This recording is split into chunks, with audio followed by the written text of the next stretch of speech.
Queen of Coins is an energy here of someone who is very grounded, no? Alam mo yung kanyang ginagawa, and this is someone here na naiintindihan, I'm getting that word commitment, okay? So, naiintindihan yung salitang commitment. So, if this is about love, this person here is committed to only one, okay? Kumbaga parang kung may tao siyang minamahal, yun lang at wala nang iba. At this person here is someone, no, na nakikita ko rin na medyo successful na siya sa kanyang trabaho, no. And this person here is actually, parang ready na siya, no, na bumuo ng isang pamilya or bumuo ng isang pundasyon dito, no, with someone here na tinitingnan niya, no. So, nakikita ko rito na kung ito ay tungkol sa pag-ibig, isang tao lamang ang tinitingnan niya, no. So, nagiging faithful siya sa isang person dito. This could be you or this could be the energy right here connecting sa'yo. But for some reason, we've got the Eight of Cups. At kung papansin mo, lahat ng Eight of Cups ay standing. No? So whatever the case may be, nakita ko rito that this person here is walking away. Ini-ignore niya yung mga feelings niya. Alam mo kasi kapag lahat ng mga, hindi lahat ng tarot deck, no, na Eight of Cups ay nakatayo lahat ng chalices. Pero dito nakatayo lahat. So, ibig sabihin, puno, siksik, liglig yung pagmamahal niya sa'yo. If this is the person here that you're dealing with. But this person here is trying to walk away from these emotions. Ini-ignore niya, hindi niya pinapansin, pinipili niya, no, huwag pansinin yung mga emotions na to para sa'yo, and let's see why. Bakit, no? So, this person here, I think, matagal na siyang nasa tabi mo. And for some reason, this person here is comfortable with you. Yan, no? Alamin natin. Baka friend mo ito. Close kayo, let's see.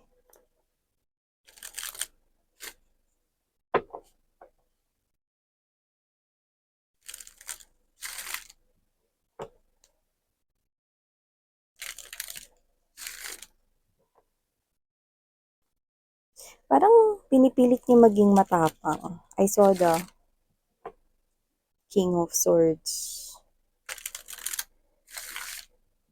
Pinipilit niya maging matapang sa isang desisyon. Okay, let's see other details of what's really going on.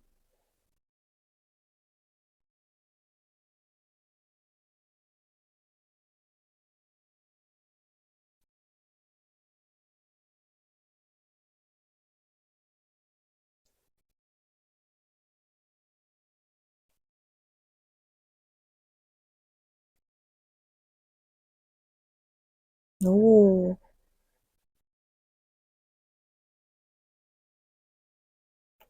Meron ditong isang energy connecting sa inyo mga babes, no? So, kung sino man to, nagdedesisyon siya ritong isara ang kanyang sarili when it comes to love. No.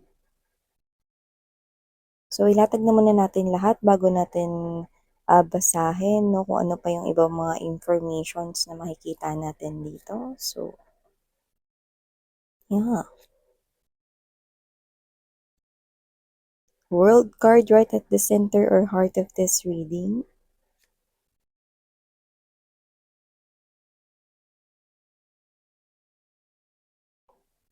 Magkaiba yung tinatahak ninyong landas kung sino man tong energy na to, no? Eight of Swords.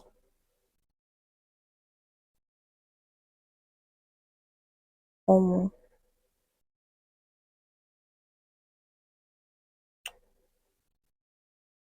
okay.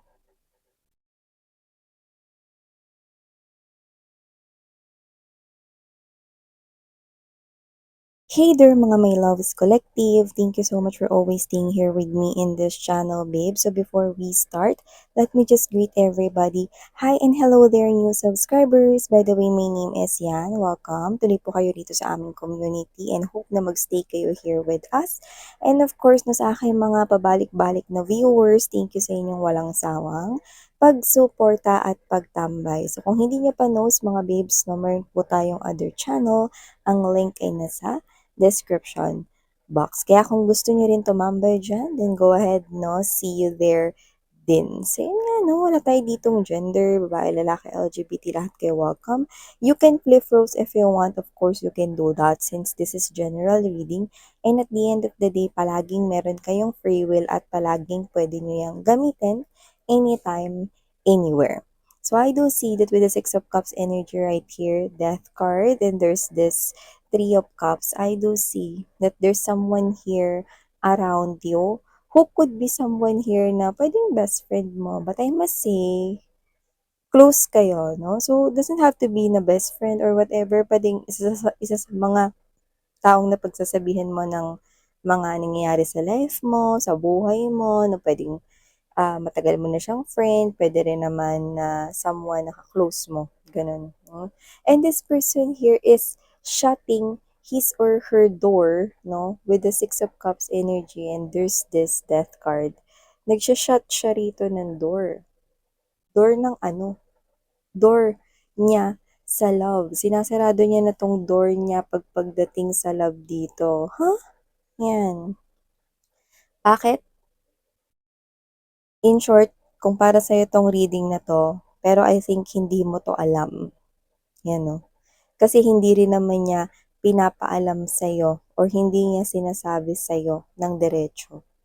Parang sanay ka lang sa concern niya kasi nga magkaibigan kayo. Sanay ka lang sa mga kinikilos niya kasi matagal na rin naman siyang ganyan, 'no.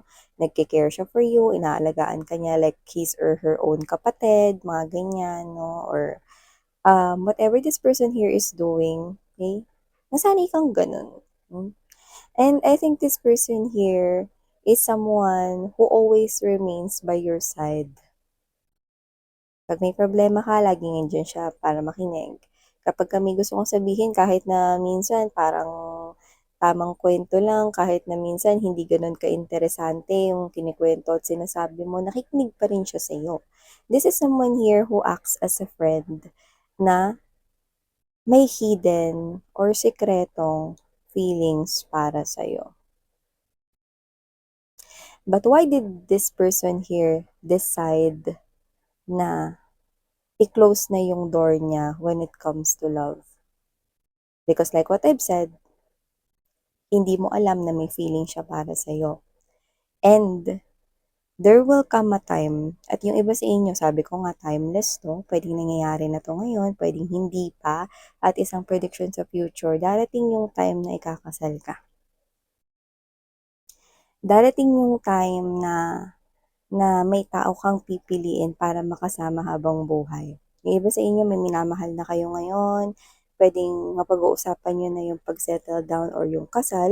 Yung iba naman pwedeng single kayo ngayon pero makakatagpo kayo ng someone na pakakasalan ninyo, no? At hindi itong friend nyo na ito, no? So you will build a life with a different person here without even knowing your friend's feelings para sa'yo. This person here is someone declaring his or her sinasabi dito na isasara niya na yung pintuan niya sa love. Kasi binuksan niya lang naman yung pintuan niya sa love para sa'yo. Yan. So in short, minamahal ka po niya rito, no? So hindi po niya nakikita yung sarili niya na ibang tao yung makakasama niya habang buhay.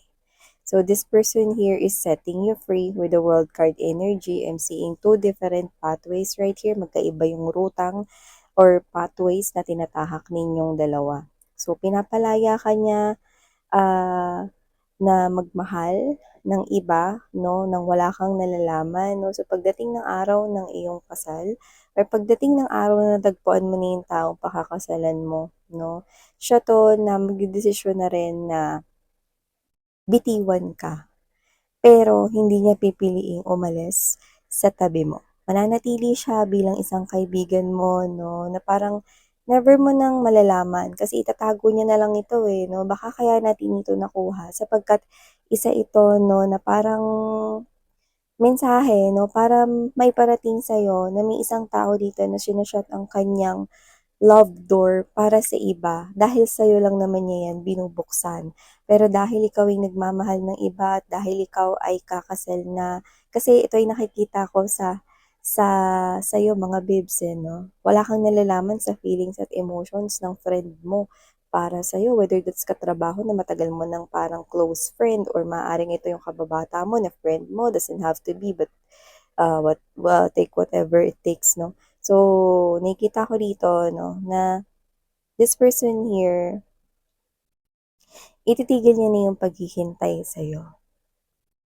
Ititigil niya na yung paghihintay na one day magugustuhan mo din siya 'no, lalo na 'pag dumating na yung araw na magse-settle down ka na with someone that you really love 'no. This person here, hahayaan niyo na lang na mag-stay dito sa ganitong klase ng desisyon, 'yan 'no. Kasi alam mo, with this Ten of Swords energy, this person pakiramdam niya bini-trade niya yung sarili niya rito kapag nagmahal siya ng iba. At dito hindi rin naman kasi niya kayang magmahal ng iba with the Four of Coins energy, eh. Kasi sinasabi niya rito na ikaw lang yung minahal niya simula sa una. Pero bakit nga ba hindi niya nagawang sabihin ito sa'yo? Yung iba kasi sa inyo, alam niya, eh, nakikita niya rito na friend lang yung turing niyo sa kanya. At yung iba sa inyo, kung may ka-connect kayo, na yun yung laging bukang-bibig ninyo, yun yung laging topic ninyo, and for some reason, sometimes siguro parang naipapakita niya rito na naiinis siya 'no, paulit-ulit na lang kasi yung topic ninyo na pero yung totoo, selos yun. So, kung sino man 'tong energy na 'to na kumo-connect sa inyo, na nagdedesisyon siya rito na i-shut yung kanyang door, like pinipili niya rito 'no, na maging single all his or her life. Mo I know, hindi yun fair para sa'yo kasi una sa lahat wala kang kamalay-malay at wala kang kaalam-alam na may feeling siya para sa'yo. At alam mo rin naman na deserve ng taong ito na ma-receive din yung love. Pero alam mo sa sarili mo that you cannot give yung gusto niya. Kasi ang love gusto niya magmula sa'yo.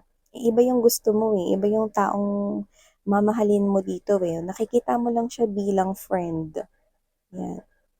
So, parang alam mo mga babes 'no, parang gusto mo na lang na parang alam mo 'yun 'no, tipunin lahat, hiramin yung megaphone sa barangay 'no, tapos sabihin sa mga friend mo, "Oh, baka may friend ako diyan, alam ko maganda ako, eh. Alam ko gwapo ako, eh, o baka meron diyan sa inyo, na nagmamahal sa'kin, ngayon pa lang sasabihin ko na sa inyo, gusto ko makapag-asawa rin kayo." 'Yan 'no, may pag-announce. Ano 'to, press con, press conference. So nakita ko dito 'no na, okey, hindi mo talaga 'to malalaman, eh. This reading is giving me the vibe that, hindi mo malalaman ever ang feelings ng tao na 'to para sa'yo. Siguro sabihin na natin na mahina yung loob niya, duwag siya, ba't di niya nagawang ipagtapat? Baka may chance na maging kami, 'di ba, miss 'yan. Pero alam mo naman, maraming rason at lahat ng bagay ay nangyayari dahil may rason. So, nakikita ko kasi na hindi rin naman talaga siya yung para sa'yo at ang role niya rito sa buhay mo ay walang iba kundi maging kaibigan kanya or maging kaibigan mo siya, period, 'no? And this person here, yeah, it's not fair, mm, na masadlak siya sa ganitong life 'no, na magiging single na lang siya habang nabubuhay siya 'no, dahil, hindi niya kayang buksan yung heart niya for others 'no. Yun yung sinasabi niya 'no, iko-close ko na 'tong heart ko for others. Kasi ikaw lang naman din yung hinihintay niya dito, eh. Hindi naman natin nakikita na hinihintay niya na mauna ka ma-develop yung feelings mo sa kanya, mauna ka na sabihin yung nararamdaman mo 'no. Kasi tingin ko alam na alam niya, eh, kasi ikaw komportable ka around with this person. you're being transparent. So, alam niya lahat ng nararamdaman mo. Alam niya lahat ng mga kinikwento mo, alam niya lahat na nangyayari sa buhay mo. So, dun pa lang alam niya na talo na siya, 'no? May nanalo na. So, dito wala kang kaalam-alam na may malalim pala siyang feelings para sa'yo ta's gumagawa na siya ngayon ng desisyon na maging single na lang daw for life, 'no? At yun na yung pinipili niya rito kasi pakiramdam niya parang bini-trade niya rito yung sarili niyang puso kung magagawa niya magmahal rito ng iba. I know it sounds nonsense to you, but to this person, his or her feelings ay valid. So, may rason kung bakit niya yung ginagawa, eh, because his or her emotions and feelings for you are really very strong. Pero, yun nga, tama ka naman that this person here deserves love as well, no? Deserve din niya yung mahalin din siya. So, this person here, I do see na medyo matatagalan siya rito, no? Nai-accept yung reality at medyo mahirap na magpanggap na wala siya ritong nararamdaman na pain or hindi siya nasasaktan, no? Lalo na pag may taong dumating na talaga para sa'yo. Lalo na dun sa mismong kasal mo. Ang hirap nang ngumingiti siya rito, no? Habang tinitingnan ka niya, no? Na ikinakasal sa iba. I think that is one of the most painful part, but I do see that whoever this individual is, this person here is really in love with you, but choosing to remain silent about his or her emotions and feelings for you. And sa kanya kasi, even though naglo-long siya, na yakapin mo siya, na hindi friend yung tingin mo sa kanya, na 'pag kini-kiss mo siya baka sa cheeks 'no, iniisip niya na sana hindi friend yung tingin mo sa kanya 'no, pero parang gusto niya na lang makontento ng gano'n. Basta nandiyan ka. I know, parang nakakaawa siya dun sa parte na yun, pero 'yan yung pinipili niyang desisyon, eh, mm. So, if you want na gumawa ng way 'no, kaya kanina nagbigay ako ng napaka-weird na example. Hiramin yung megaphone sa barangay at maglagay ng announcement, mic test, mic test." Pinapatawag ko lahat ng mga kaibigan ko, "Baka baka meron sa inyo diyan, patay na patay sa'kin, may boyfriend na ako, may girlfriend na ako, mag-aasawa na ako, Gusto ko makapag-asawa din kayo kaya mag-move on na kayo." I know that might sound funny, but I think if this is something here that you feel, no, na this reading is for you, then this reading might be for you. There might be a friend around you na minamahal ka pala ng ganito to the point na pag dumating yung oras na ikinasal ka na sa iba o nagmahal ka na ng iba, pipiliin niya na lang dito na makandado yung puso niya sa'yo kaysa magmahal at maghanap ng iba dahil hindi ka niya kayang palitan sa puso niya. Alam mo, pansin naman 'tong energy na 'to 'no, pinapakita niya lang dito na pagdating sa love 'no, napaka-faithful niya 'no. Siya yung hindi sisira dito, alam niya sa sarili niya na lolokohin niya lang yung sarili niya kung magmamahal siya rito ng iba. Pero yun nga 'no, ito pa rin ay isang klase ng sitwasyon na kung malalaman mo lang, ayun nga nalaman mo na nga ngayon kasi kinuda ko na 'di ba? Na kung malalaman mo lang na ganito, na ito yon yung friend mo around you, then 'di ba, magkakalakas ka ng sabihin sa kanya rito na deserve rin niya maging masaya just like you, 'di ba?